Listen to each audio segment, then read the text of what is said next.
Welcome back students, next video के साथ मैं पप्पू खान। अब तक हम मादा जननांग जायांग के बारे में पढ़ रहे थे। मादा जननांग जायांग जो होता है वो एक या एक से अधिक अंडकों से मिलकर बना होता है। अगर अंडक या स्त्री केसर की बात करें तो अंडक या स्त्री केसर के तीन पार्ट होते हैं। एक तो होता है अंडाशय, दूसरा होता है वर्तिका और तीसरा होता है वर्तिका। अंडाशय जो होता है ना, अंडाशय के अंदर अनेक छोटी छोटी संरचनाएं पाई जा सकती है। एक या एक से अधिक संरचनाएं पाई जा सकती हैं, छोटी गोलाकार संरचनाएं पाई जा सकती है। उन छोटी गोलाकार संरचनाओं को हम बीजांड कहते हैं। बीजांड जो होता है, बीजांड के अंदर मादा युग्मोद्भिद के रूप में भ्रूणकोश पाया जाता है और जो कि 7 कोशिकीय और 8 केंद्रीय संरचना होती है। तो अब तक हम क्या है, बीजांड की संरचना के बारे में पढ़ चुके थे। अब नेक्स्ट हम बात करेंगे बीजांड के प्रकार। बीजांड के जो प्रकार हैं वो बीजांड द्वार और निभाग की स्थिति के आधार पर 5 प्रकार के बताए गए हैं। नंबर 1 ऋजु, जिसे ऑर्थोट्रोपस कहते हैं। नंबर 2 प्रतीक, जिसे एनाट्रोपस कहते हैं। नंबर 3 हम बात करते हैं वक्र, कैम्पाइलोट्रोपस। नंबर 4 अनुप्रस्थ, जिसे एम्फिट्रोपस कहते हैं। नंबर 5 अर्धप्रतीक, जिसे हम हेमी एनाट्रोपस कहते हैं। और नंबर 6 कुंडलित, जिसे सार्सिनोट्रोपस कहते हैं। तो इस प्रकार बीजांड द्वार और निभाग की स्थिति के आधार पर बीजांड के जो प्रकार बताए गए हैं वो कितने प्रकार बताए गए? 5 प्रकार बताए गए हैं। उनमें सबसे पहले बात करते हैं हम ऋजु या ऑर्थोट्रोपस बीजांड के बारे में बात करते हैं। तो ऋजु या ऑर्थोट्रोपस बीजांड जो होता है उसे हम सीधा कह सकते हैं, सीधा बीजांड कह सकते हैं, सीधा। इसके अंदर क्या होता है, सीधा क्यों कहते हैं? क्योंकि इसके अंदर जो बीजांड द्वार होता है, निभाग होता है, बीजांड व्रंत होता है, वो तीनों एक ही सीधे में होते हैं, एक ही रेखा में स्थित होते हैं। देखिएगा जैसा कि इस चित्र के अंदर दिखाया गया है, ये क्या है हमारे पास? बीजांड व्रंत, बीजांड व्रंत। ये हमारे पास क्या है? निभाग। और ये हमारे पास क्या है? बीजांड द्वार। तो ये तीनों बीजांड द्वार, निभाग और बीजांड व्रंत, ये तीनों क्या है? एक सीध में उपस्थित है, एक सीध में उपस्थित है, एक सीध में। बीजांड व्रंत, निभाग और बीजांड द्वार तीनों एक सीध में उपस्थित है, इसलिए इसे क्या कहते हैं? ऋजु बीजांड कहा जाता है और ऑर्थोट्रोपस कहा जाता है। ये जो बीजांड होता है, ये बीजांड हमारे पास अगर एग्जाम्पल की दृष्टि से देखें तो पोलोगोनेसी जो कुल है, ओलिगोनेसी कुल है, पाइपरेसी कुल है, इनके अंदर देखने को मिलता है। अधिकांश जो जिम्नोस्पर्म होते हैं, जिम्नोस्पर्म अनावर्ती जो पादप होते हैं, उनके अंदर इस प्रकार का बीजांड पाया जाता है। किस प्रकार का बीजांड पाया जाता है? ऋजु प्रकार का बीजांड पाया जाता है। एग्जाम की दृष्टि से ये महत्वपूर्ण है, कई बार एग्जाम में क्वेश्चन पूछा जाता है कि ऋजु प्रकार का बीजांड पाया जाता है तो वो किस में पाया जाता है? जिम्नोस्पर्म में। इंपॉर्टेंट फैक्ट है, जिम्नोस्पर्म के अंदर किस प्रकार का बीजांड पाया जाता है? ऋजु प्रकार का पाया जाता है। इसके अलावा हम बात करते हैं पोलिगोनेसी और पाइपरेसी जो कुल है, इनमें मोस्टली क्या पाया जाता है? ऋजु प्रकार का बीजांड पाया जाता है। नंबर 2 बात करते हैं हम क्या? प्रतीक। प्रतीक एनाट्रोपस, ये जस्ट इसके अपोजिट है।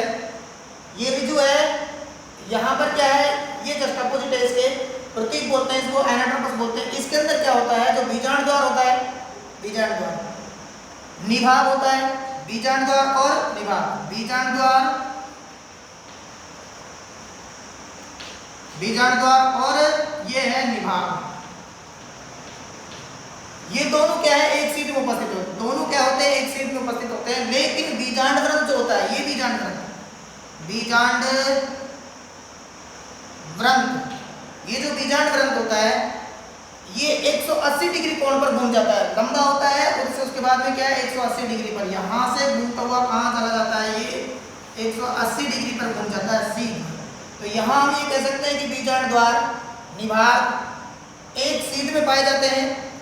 बीजांड व्रंत हाइलम के नजदीक आ जाता है। अब 180 डिग्री पर घूमेगा तो ये जो संरचना दिखाई दे रही है इसके अंदर, ये संरचना, यहाँ पर ये संरचना देखें तो ये क्या कहलाती है? हाइलम। हाइलम बोले तो नाभिका, नाभिका, नाभिका मतलब बीजांड व्रंत, बीजांड से जिस भाग से जुड़ा होता है उसे क्या कहते हैं? हाइलम कहते हैं। तो 180 डिग्री के घुमाव के कारण, 80 डिग्री कोण के घुमाव के कारण जब बीजांड व्रंत होता है वो किसके नजदीक आ जाता है? हाइलम के। तो प्रतीक जो बीजांड होता है उसकी खास विशेषता क्या होती है कि इसके अंदर जो निभाग और बीजांड द्वार होते हैं वो एक सीध में होते हैं। निभाग और बीजांड ग्रंथ जो होते हैं, बीजांड द्वार जो होते हैं वो कैसे होते हैं, एक सीध में होते हैं। जबकि बीजांड ग्रंथ क्या है, 180 डिग्री के कोण पर घूमकर किसके नजदीक आ जाता है, हाइलम के नजदीक आ जाता है। इसका जो एग्जाम्पल देखते हैं हम, ये एग्जाम्पल देखते हैं हम आवर्त बीजी पादपों के अंदर इसका एग्जाम्पल है। यहाँ पर हम इंपॉर्टेंट वाली बात ये है, इंपॉर्टेंट बात कि 82% आवर्तबीजी जो पादप पाए जाते हैं उनके अंदर इसी प्रकार का क्या पाया जाता है, बीजांड पाया जाता है। किस प्रकार का, प्रतीक या एनाट्रोपस। बहुत बार पूछा गया एग्जाम में, ये प्रतीक बीजांड पाया जाता है या आवर्तबीजी पादपों के अंदर बीजांड का प्रकार है। कौन सा प्रकार है, प्रतीक बीजांड। ठीक, अब हम बात करते हैं तीसरा, वक्र। वक्र मतलब कैम्पाइलोट्रोपस बोलते हैं इसको, इंग्लिश के अंदर क्या बोलेंगे इसको, कैम्पाइलोट्रोपस। इसके अंदर क्या होता है, निभाग, बीजांड, निभाग और बीजांड ग्रंथ। जो निभाग होता है वो बीजांड ग्रंथ पे कैसे होता है, समकोण पर। देखिएगा ये बीजांड ग्रंथ है, क्या है ये, बीजांड ग्रंथ। और यहाँ पर ये क्या है हमारे पास, निभाग। यहाँ पर ये क्या है हमारे पास, निभाग, ये निभाग। तो बीजांड ग्रंथ तो क्या है, ये बीजांड ग्रंथ तो ये है, और इसके बाद में ये निभाग है हमारे पास, ये निभाग है। अरे ये जो संरचना दिखाई दे रही है हमारे पास, ये संरचना दिखाई दे रही है इस तरह से, तो ये तो निभाग हुआ और ये बीजांड ग्रंथ हुआ। तो कैसे है ये, एक दूसरे के कैसे है, समकोण पर। तो यहाँ पर हम क्या करें, निभाग जो क्षेत्र होता है वो बीजांड ग्रंथ के कैसे होता है, समकोण पर स्थित होता है। इंपॉर्टेंट जो एग्जाम्पल है इसका, बहुत अच्छा एग्जाम्पल जो है इसका, लेग्युमिनेसिकुल जो पादप होते हैं, लेग्युमिनेसिकुल बोले तो दाल फैमिली वाले जो प्लांट्स होते हैं उनके अंदर ये वक्र प्रकार का बीजांड पाया जाता है, जिसके अंदर क्या होता है, निभाग बीजांड ग्रंथ के समकोण पर पाया जाता है, परपेंडिकुलर पाया जाता है, समकोण पर। देखिए ये निभाग और ये बीजांड ग्रंथ तो एक दूसरे के सापेक्ष कैसे हैं, ये समकोण पर स्थित है। नेक्स्ट हम बात करते हैं अनुप्रस्थ, एम्फीट्रोपस। अनुप्रस्थ के अंदर क्या होता है, ये जो अनुप्रस्थ होता है इसमें बीजांडकाय और भ्रूणपोष जो होते हैं, बीजांडकाय, ये बीजांडकाय है, बीजांडकाय मतलब दोनों अध्यावरणों के नीचे में जो नीचे, दोनों अध्यावरणों के नीचे जो स्तर पाया जाता है उसे क्या कहते हैं, बीजांडकाय या न्यूसेलस। और बीजांडकाय और उसके बाद में उसके अंदर जो पार्ट दिखाई दे रहा है ये हमारे पास, ये क्या कहला रहा है, भ्रूणकोश। भ्रूणकोश क्या कहला रहा है, ये भ्रूणकोश। तो इस प्रकार का जो अनुप्रस्थ बीजांड होता है, एम्फीट्रोपस जो बीजांड होता है, ओवल्स होता है, उसके अंदर क्या होता है, जो बीजांडकाय और भ्रूणकोश दोनों इतने घूम जाते हैं, इतने मुड़ जाते हैं कि घोड़े की नाल कैसे दिखाई देते हैं, घोड़े की नाल के। ये हमारे पास क्या है, ये देखिएगा, ये संरचना जो बता रहा हूं मैं आपको, ये क्या है हमारे पास, भ्रूणकोश। और यहीं पर हमारे पास क्या है, ये हमारे पास क्या है, बीजांडकाय। ये क्या है हमारे पास, बीजांडकाय। ये हमारे पास कौन सी संरचना है, बीजांडकाय। तो बीजांडकाय भी ऐसे घूम रहा है और ये भ्रूणकोश भी है ऐसे घूम रहा है। तो ये दोनों की जो संरचना है वो किसके समान हो जाती है, घोड़े के नाल की समान, घोड़े के नाल के समान हो जाती है। और इसमें हमारे पास जो एग्जाम्पल आता है वो है एलिस मेसी। कौन सा कुल है, एलिस मेसी कुल है, एक ब्यूटामेसी कुल है। तो इस प्रकार का जो अनुप्रस्थ बीजांड होता है, अनुप्रस्थ बीजांड के अंदर की खास विशेषता होती है कि यहाँ पर बीजांडकाय और भ्रूणकोश जो होते हैं वो घोड़े की नाल के आकार के हो जाते हैं। ठीक, नेक्स्ट बात करते हैं, हम बात करते हैं अर्धप्रतीक या हेमी एनाट्रोपस। पांचों प्रकार जो हमारे पास बीजांड का वो कौन सा है, अर्धप्रतीक या हेमी एनाट्रोपस। इसकी खास विशेषता क्या होती है कि इसमें बीजांडकाय और अध्यावरण, बीजांडकाय और अध्यावरण, ये तो है हमारे पास क्या है, बीजांडकाय, बीजांडकाय, और ये है हमारे पास अध्यावरण, और ये क्या है, बीजांड ग्रंथ। तो यहां पर देखिएगा बीजांडकाय और अध्यावरण, यानी कि ये जो पार्ट है, ये पार्ट ये किसके समान, समकोण पर हो जाता है, बीजांड ग्रंथ में। तो ये कह सकते हैं कि ये जो हमारे पास, ये तो क्या है हमारे पास, बीजांडकाय और अध्यावरण, और ये क्या है हमारे पास, बीजांड ग्रंथ। तो ये भी एक दूसरे के कैसे होते हैं, समकोण पर स्थित होते हैं। इसका जो एग्जाम्पल है हमारे पास वो क्या है, रेनन पुलेसी है। इस प्रकार के बीजांड में बीजांडकाय और अध्यावरण किसके समकोण पर होते हैं? बीजांड ग्रंथ के समकोण पर होते हैं, बीजांड ग्रंथ के समकोण पर होते हैं। तो यहाँ पर हम एग्जाम्पल देखते हैं, रेनन कुलेसी जो कुल है उसके पादपों के अंदर ही इस प्रकार का बीजांड पाया जाता है। रेनन कुलेसी कुल के पादप जो होते हैं उनमें इस प्रकार का बीजांड पाया जाता है। इस प्रकार का मतलब अर्ध प्रतिप हेमी एनाट्रोपस प्रकार का बीजांड पाया जाता है। नेक्स्ट हम बात करते हैं छठे प्रकार जो है कुंडलित सार्सिनोट्रोपस। सार्सिनोट्रोपस की खास विशेषता क्या होती है कि ये जो होता है हमारे पास, ये इसमें जो बीजांड द्वार होता है, बीजांड द्वार वो कैसा होता है? ऊपर की ओर होता है और निभाग जो होता है वो नीचे की ओर होता है। निभाग क्षेत्र पे क्या है? नीचे की ओर। ये क्या है हमारे पास? बीजांड द्वार। और ये होता क्या है? इसकी खास विशेषता ये होती है कि इसके अंदर जो बीजांड ग्रंथ होता है ना वो अत्यधिक लंबा हो जाता है। बीजांड ग्रंथ ये जो दिखाई दे रहा है हमारे पास क्या है? ये बीजांड ग्रंथ अत्यधिक लंबा हो जाता है और अत्यधिक लंबा होकर ये 360 डिग्री कोण पर घूम जाता है। पूरे बीजांड के चारों ओर चक्कर लगा देता है। पूरे बीजांड के यहाँ से चक्कर लगा रहा है, ये इस प्रकार चक्कर लगाता हुआ वापिस कहाँ पर पहुँच रहा है? यहाँ पर। तो 360 डिग्री कोण पर घूम जाता है और जिसके कारण क्या है? ये कुंडली जैसी संरचना दिखाई देती है, कॉइल्ड रूप में दिखाई देता है।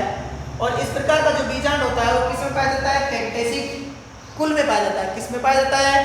कैक्टेसी कुल में। तो अभी हमने आपको बताया बालकों कि भाई बीजांड जो होता है वो बीजांड द्वार और बीजांड ग्रंथ की स्थिति के आधार पर कितने प्रकार का होता है? 6 प्रकार का होता है। नंबर 1 रिजु, जिसे हम क्या कहते हैं? ऑर्थोट्रोपस। नंबर 2 प्रतीक, जिसे हम कहते हैं एनाट्रोपस। नंबर 3 वक्र, जिसे हम क्या कहते हैं? कैम्पाइलोट्रोपस। नंबर 4 अनप्रस्थ, जिसे हम क्या कहते हैं? एम्फिट्रोपस। नंबर 5 अर्धप्रतीक, जिसे हम क्या कहते हैं? Hemy anatropous. और नंबर 6 जिसे हम क्या बोल रहे थे? कुंडलित या सार्सिनोट्रोपस प्रकार का बीजांड। ठीक है। तो नेक्स्ट हम बात जो करेंगे कुछ महत्वपूर्ण टेक्निकल टर्म्स हैं उनके बारे में डिस्कस करेंगे, जैसे कि टैपिटम है।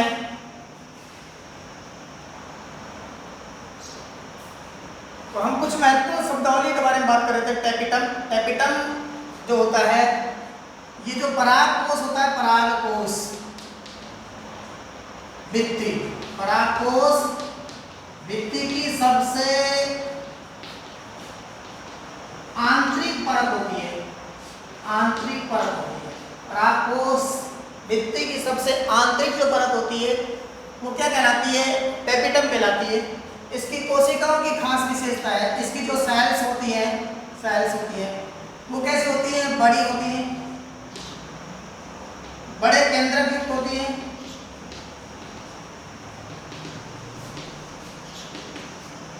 बहुगुणित होती है। कैसी होती है? बहुगुणित होती है और पोषक पदार्थ युक्त होते हैं। पोषक पदार्थ युक्त होती है। ठीक है। हम यहाँ पर देखते हैं टैपिटम जो होता है परागकोश भित्ति की सबसे आंतरिक परत होती है। इसकी कोशिकाओं की खास विशेषता होती है कि ये जो कोशिका होती हैं कैसी होती हैं? बड़ी होती हैं, बड़े केंद्रक युक्त होती है। खास बात कि ये बहुगुणित होती हैं, मल्टीन्यूक्लिएट होती हैं और पोषक पदार्थों से भरपूर होती हैं। ये क्या करती हैं? पोषण का कार्य करती हैं। किसका कार्य करती हैं? पोषण का कार्य करती हैं। पोषण का कार्य करती हैं। ठीक। अब हम बात करते हैं यूबिस्काय। यूबिस्काय जो होता है, यूबिस्काय से पहले हम प्रोयूबिस्काय के बारे में डिस्कस करेंगे। तो ये जो यूबिस्काय होता है, यूबिस्काय ये किससे बनता है? प्रोयूबिस्काय से। प्रोयूबिस्काय जो टैपिटम की जो कोशिका होती है, किसकी कोशिका है? टैपिटम की कोशिका है। टैपिटम की कोशिका है। टैपिटम की कोशिकाओं में कुछ टैपिटम की कोशिकाओं में वसीय प्रकृति की गोलाकार संरचनाएं पाई जाती हैं। क्या पाई जाती है? वसीय प्रकृति की गोलाकार संरचनाएं पाई जाती हैं, जिन्हें क्या कहते हैं? हम प्रोयूबिस्काय कहते हैं। अब इन प्रोयूबिस काय पर टेपिटम की कोशिकाओं से, किसकी कोशिकाओं से? टेपिटम की कोशिकाओं से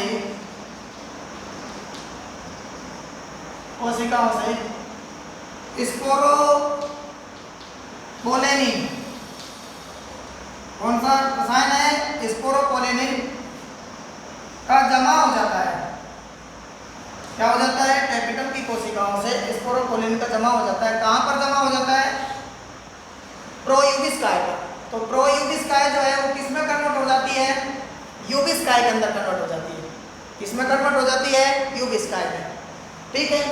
एक हमारे पास परागपिंड, इसमें क्या होता है? ये आग या आर्किड्स जो प्लांट्स होते हैं उनके अंदर पाया जाता है परागपिंड या पोलिनियम। इसमें जो परागकण होते हैं संयुक्त अवस्था में पाए जाते हैं। किसमें पाए जाते हैं? संयुक्त अवस्था में। परागकण संयुक्त अवस्था में पाया जाता है। परागकण क्या है? संयुक्त अवस्था में पाया जाता है। एग्जाम्पल के लिए हम देखें यहां पर, एग्जाम्पल देखो आप और आर्किड्स। एग्जाम्पल बहुत इंपॉर्टेंट है, कई बार पूछा जाता है। पोलेनियम या परागपिंड अवस्था किसमें पाई जाती है? किसमें पाई जाती है? आग या आर्किड्स में पाई जाती है। नेक्स्ट हम बात करते हैं पोलन की। परागकण जो होते हैं, परागकणों के ऊपर चिपचिपा पदार्थ पाया जाता है। चिपचिपा पदार्थ पाया जाता है। क्या पाया जाता है? चिपचिपा पदार्थ पाया जाता है।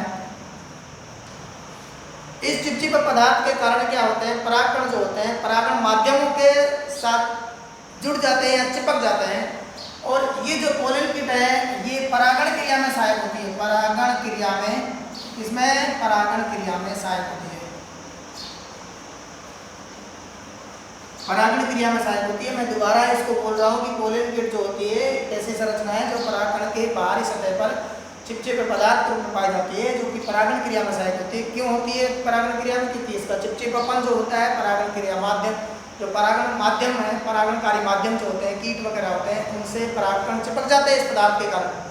जिसके कारण क्या है? एक स्थान से दूसरे स्थान पर ये पहुंच जाते हैं, यानी कि पुष्प के परागकोश से पुष्प की वर्तिका तक पहुंचाने के में ये कार्य करता है। पोलन किट जो होता है चिपचिपा पदार्थ होता है। इसके अलावा यूवी जो किरण होती है, अल्ट्रावायलेट रेज होते हैं, उनसे भी ये पोलन किट क्या करती है? परागकणों का क्या करती है? बचाव करती है। और एक और बात यहाँ पर जो हमने बताया स्पोरोपोलेनिन, किसका बात की? स्पोरोपोलेनिन जो होता है, परागकण जो होते हैं लंबे समय तक संरक्षित बने रहते हैं, वो स्पोरोपोलेनिन के कारण ही बने रहते हैं। यानी कि हम ये कह सकते हैं कि स्पोरोपोलेनिन जो पदार्थ होता है इसके कारण परागकणों का अपघटन नहीं होता है, जैविक अपघटन नहीं होता है, लंबे समय तक बने रहते हैं। विभिन्न जीवाश्म के रूप में भी पाए जाते हैं। तो उसके पीछे कारण क्या है? ये स्पोरोपोलेनिन पदार्थ है। ठीक है। तो हमने अभी बताया कुछ महत्वपूर्ण शब्दावली, जो टेपिटम है, यूबिस का है, परागपिंड है, पोलन किट है। अब हम बात करेंगे आपसे कि जो बीजांड होता है, उस बीजांड से बीज का जब निर्माण होता है, बीजांड से किसका निर्माण होता है? बीज का निर्माण होता है। तो उस दौरान बीजांड में क्या क्या परिवर्तन होते हैं उनको हम अभी टेबल की सहायता से देखेंगे। तो हम बता रहे थे कि बीजांड से बीज बनने तक होने वाले जो परिवर्तन होते हैं वो किस प्रकार होते हैं। तो बीजांड के अंदर की जो संरचना होती है, बीजांड में संपूर्ण बीजांड के बारे में डिस्कस करते हैं हम, बीजांड ग्रंथ के बारे में बात करते हैं, बीजांड काय के बारे में बात करते हैं, अध्यावरण के बारे में बात करते हैं। अध्यावरण दो प्रकार के होते हैं, अंत अध्यावरण और बाह्य अध्यावरण। नेक्स्ट भ्रूणकोश पाया जाता है। उसमें बीजांड के अंदर एक थैलीनुमा संरचना पाई जाती है जिसे भ्रूणकोश कहते हैं। उस भ्रूणकोश के अंदर 7 कोशिकाएं पाई जाती हैं, जिनमें सहायक कोशिकाएं होती है, अंड कोशिका होती है, द्वितीयक केंद्रक कोशिका होती है, और प्रतिमुखी कोशिकाएं होती है। तो एक बार हम यहाँ देख लेते हैं कि यहाँ जो संपूर्ण बीजांड जो है वो बीज बनने के दौरान किसमें कन्वर्ट होता है? संपूर्ण बीजांड बीज बनने के दौरान किसमें बदलता है? बीज के अंदर सीड में बदल जाता है। किसमें बदल जाता है? सीड में, बीज में बदल जाता है। अब हम बात करते हैं बीजांड ग्रंथ। बीजांड ग्रंथ जो होता है, बीजांड ग्रंथ बीज ग्रंथ में बदलता है। किसमें बदलता है? बीज ग्रंथ में। ठीक। बीजांड काय जो होता है ये जनरली तो क्या होता है? आभासित हो जाता है, डीजनरेट हो जाता है।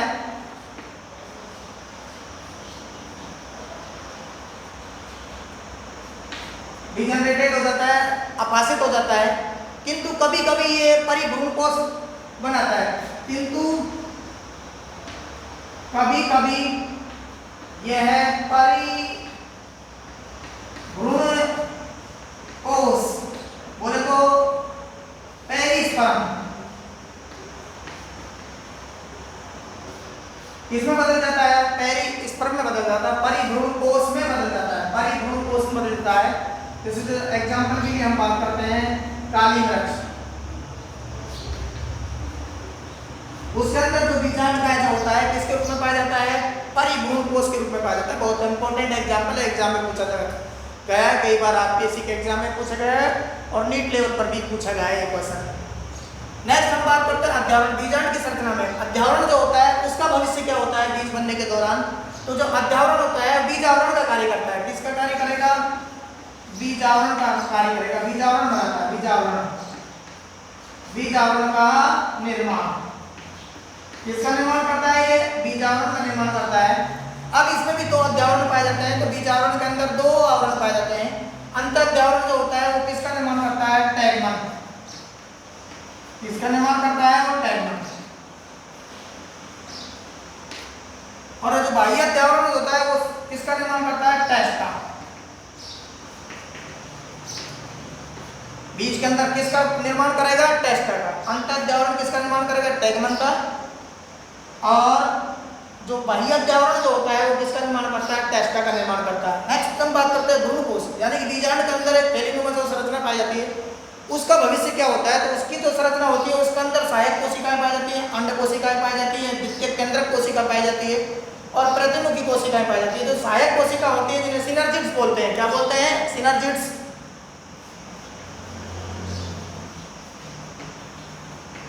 सहायक कोशिका बोलते हैं। ये क्या होती है? बीज निर्माण के दौरान, बीज निर्माण के दौरान क्या हो जाती है?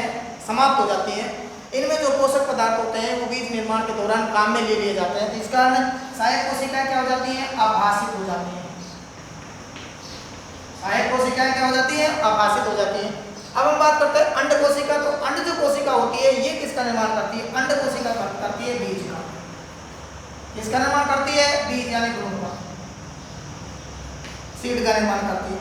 द्वितीयक केंद्रक कोशिका होती है, ये दोहरे निषेचन के फलस्वरूप किसमें कन्वर्ट हो जाती है? द्वितीयक त्रिगुणित केंद्रक के रूप में बदल जाती है। त्रिगुणित केंद्रक आगे चलकर क्या बनाता है? भ्रूण कोश, भ्रूण कोश,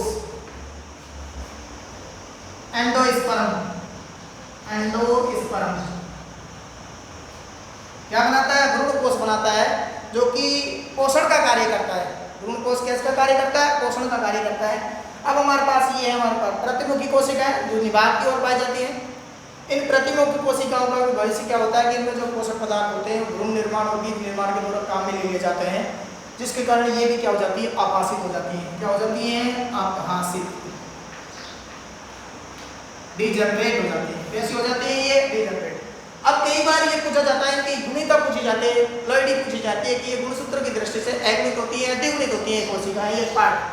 तो संपूर्ण बीजांड के बारे में बात करते हैं तो इसके अंदर क्या द्विगुणित भी कंडीशन पाई जाती है और एकगुणित भी पाई जाती है। तो यहाँ तो इसको तो छोड़ते हैं ना। अगर हम यहाँ देखते हैं सीड जो देखते हैं ये होता है 2n। कैसा होता है? ये 2n होता है।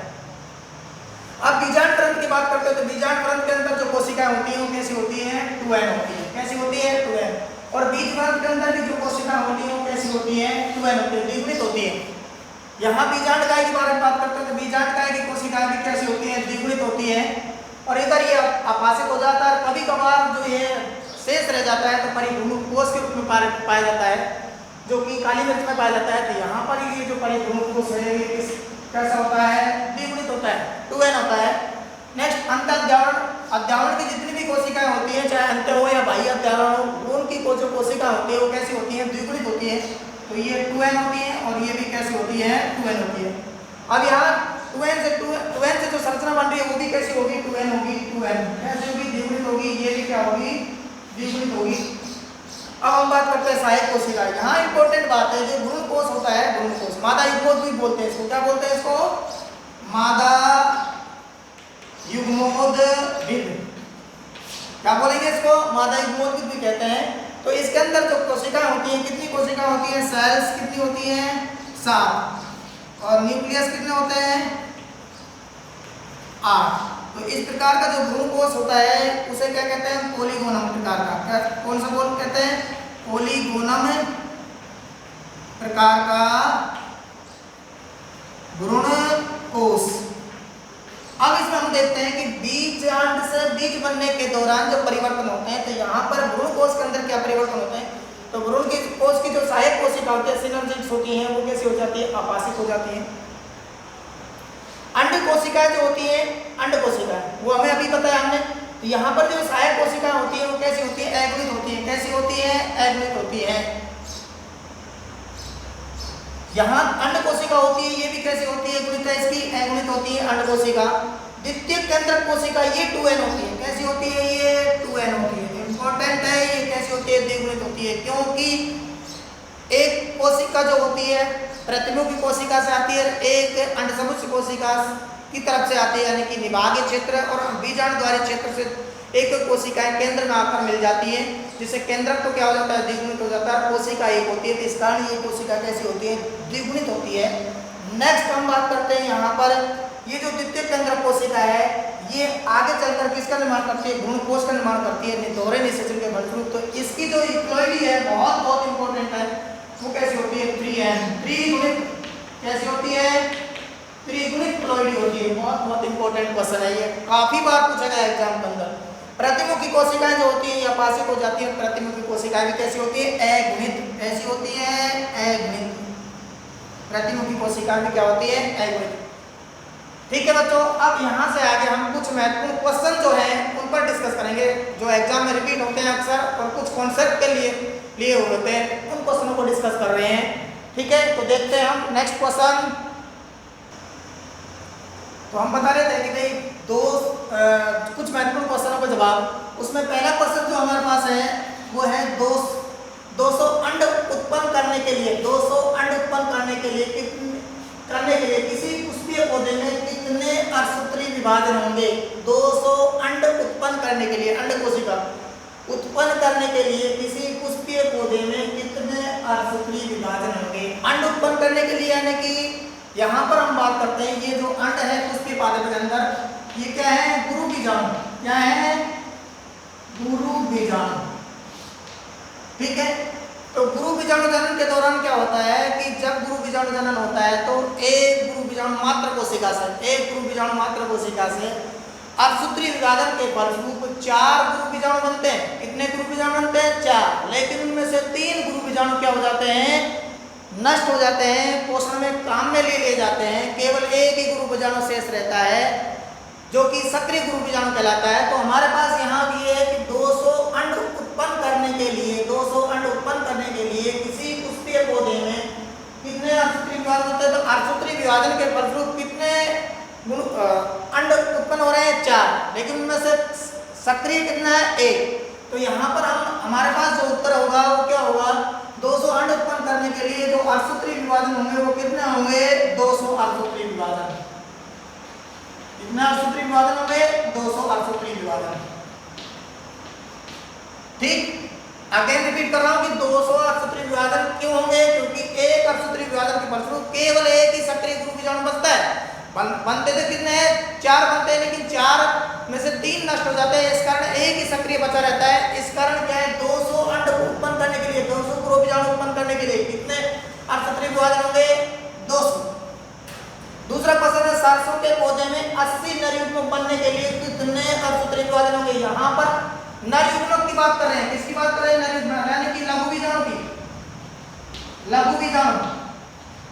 तो लघु बीजाणु देखिएगा, इसके लिए क्या है, लघु बीजाणु जन्म के दौरान क्या होता है, जो लघु बीजाणु जन्म मात्र कोशिका होती है वो अर्धसूत्री विभाजन के फलस्वरूप 4 लघु बीजाणु का निर्माण करती है। कितने लघु बीजाणु का निर्माण करती है, 4। उनमें नष्ट नहीं होता कोई, 4 सक्रिय होते हैं। तो यहाँ पर कितने नर युग्मक बन रहे, लघु बीजाणु बन रहे 80। तो एक अर्धसूत्री विभाजन के फलस्वरूप कितने बन रहे हैं हमारे पास, 4। तो 80 नर युग्मक बनने के लिए कितने की जरूरत होगी, 20 चौका 80।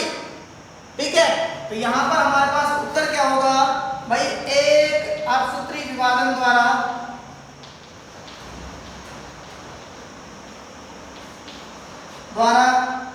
लघु बीजाणु कितने बनते हैं, लघु बीजाणु का निर्माण कितना होता है 4। तो 80 लघु बीजाणु बनने के लिए कितने अर्धसूत्री विभाजन होंगे 20। कितने होंगे 20। तो इस प्रकार कितने लघु बीजाणु बन जाएंगे 80। तो यहाँ पर उत्तर क्या होगा 20 अर्धसूत्री विभाजन। 20 अर्धसूत्री विभाजन। तीसरा क्वेश्चन देखिए 25 लघु बीजाणु मात्र कोशिका और 25 गुरु बीजाणु मात्र कोशिका, इनसे बनने वाले लघु बीजाणु और गुरु बीजाणु की संख्या का अनुपात क्या होगा। अनुपात पूछा है, रेशो पूछा है, अनुपात क्या है। तो देखिएगा 25 लघु बीजाणु मात्र कोशिका, लघु बीजाणु मात्र कोशिका से कितने लघु बीजाणु का निर्माण होगा 25 से कितना होगा 4 तो 100 लघु बीजाणु। कितने लघु बीजाणु का निर्माण होगा 100 लघु बीजाणु का निर्माण होगा। और इधर हम देखते हैं 25 गुरु बीजाणु मात्र कोशिका से एक मात्र कोशिका से एक गुरु बीजाणु मात्र कोशिका से एक गुरु बीजाणु बनता है। तो 25 से कितने हैं 25। तो 25 इंटू 1 बराबर क्या होगा 25 गुरु बीजाणु। ठीक है, अब हम देखते हैं अनुपात। तो यहाँ पर लघु बीजाणु और गुरु बीजाणु का अनुपात क्या होगा 100 अनुपात 25, यानी कि हम कह सकते हैं 4 अनुपात 1। कितना हो जाएगा उत्तर इसका 4 अनुपात 1। तो 25 लघु बीजाणु मात्र कोशिका और 25 गुरु बीजाणु मात्र कोशिकाओं से बनने वाले लघु बीजाणु और गुरु बीजाणु का अनुपात जो होता है कितना होता है 4 अनुपात 1। ठीक है दोस्तों, इस प्रकार ये चैप्टर आवृत्ति पादपों में जनन जो है उसका दूसरा जो चैप्टर था वो कंप्लीट हुआ। नेक्स्ट हम बात करेंगे परागण, जो कि तीसरा चैप्टर है, नेक्स्ट वीडियो में। Thank you.